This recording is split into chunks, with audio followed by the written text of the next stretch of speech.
लगभग इसमें कुछ ऐसे प्रश्न हैं, केवल ये पीटी के लिए ही है। लगभग इसमें कुछ ऐसे प्रश्न हैं जो एग्जाम में पूछे हुए प्रश्न हैं, और कुछ प्रश्न ऐसे हैं जो एग्जाम की दृष्टि से भी दिए गए हैं।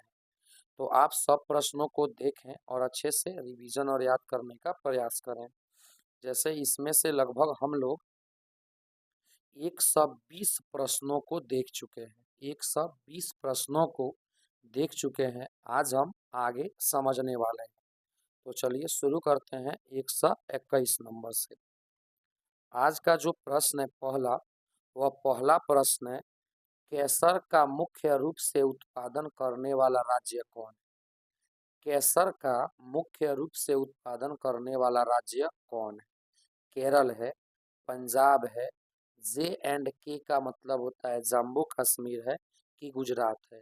देखिए, केसर का सबसे ज्यादा उत्पादन भारत में J&K यानी जम्मू कश्मीर में होता है। अगला सवाल, इस सवाल को याद करके आना है। कल 20 गो सुना जाएगा, 10 गो कल वाला। कल तो आज तो छुट्टी था ना, तो 10 गो आज वाला और 10 गो कल वाला 20 सुना जाएगा। अगला सवाल, पूरे संसार में केसर उत्पादन में कौन देश सबसे आगे है? देखिए, भारत में बात करेगा तो सबसे आगे जम्मू कश्मीर है, लेकिन पूरे संसार में बात करेगा तो ईरान सबसे आगे है। ईरान में सबसे ज्यादा केसर का उत्पादन होता है। अगला क्वेश्चन, केसर के पौधे का वैज्ञानिक नाम क्या है? विज्ञान नेम नहीं, वैज्ञानिक नाम क्या है?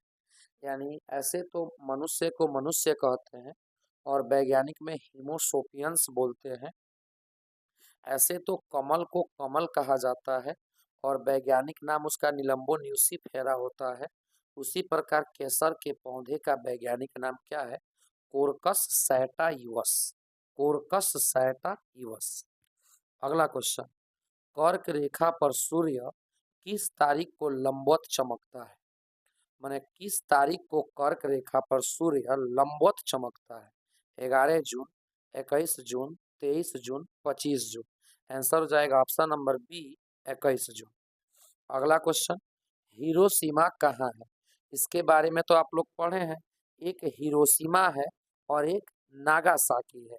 ये दोनों जापान के बहुत बड़े शहर हैं और सबसे पहले परमाणु अटैक इन्हीं दोनों शहरों पर हुआ था। हिरोशिमा पर परमाणु बम गिरा था 6 अगस्त 1945 और नागासाकी पर गिरा था 9 अगस्त 1945।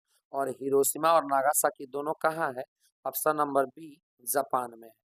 अगला क्वेश्चन, गुरुदेव किसे कहा जाता है? देखिए, जो हमारे देश में बड़े बड़े नेता थे, जो बड़े बड़े क्रांतिकारी नेता थे, उन्हें बहुत तरह की उपाधि दिया गया है। तो गुरुदेव की उपाधि किसे दिया गया है? भगत सिंह, रविन्द्रनाथ टैगोर, महात्मा गांधी, इनमें से कोई। आंसर हो जाएगा बी, रविन्द्रनाथ टैगोर। अगला क्वेश्चन देख लेते हैं। अगला सवाल है, अजात शत्रु किसे कहा जाता है? अजात शत्रु खैर कोई था। अजात शत्रु के पुत्र का नाम था उदयन, जिसने पटना का पाटलिपुत्र का स्थापना किया था। लेकिन आज के अजात शत्रु किसे कहे जाते थे? महात्मा गांधी, रविन्द्रनाथ टैगोर, राजेंद्र प्रसाद, इनमें से कोई नहीं। आंसर हो जाएगा option number C, Rajendra Prasad. अगला क्वेश्चन 128, लोकनायक किसे कहा जाता है? लोकनायक किसे कहा जाता है? जयप्रकाश नारायण, लाला लाजपत राय, राजेंद्र प्रसाद, इनमें से सभी। ये तो फेमस नाम है। लोकनायक JP नारायण यानी जयप्रकाश नारायण को कहते हैं। अगला क्वेश्चन देखिए, राजीव गांधी भारत के कौन प्रधानमंत्री थे?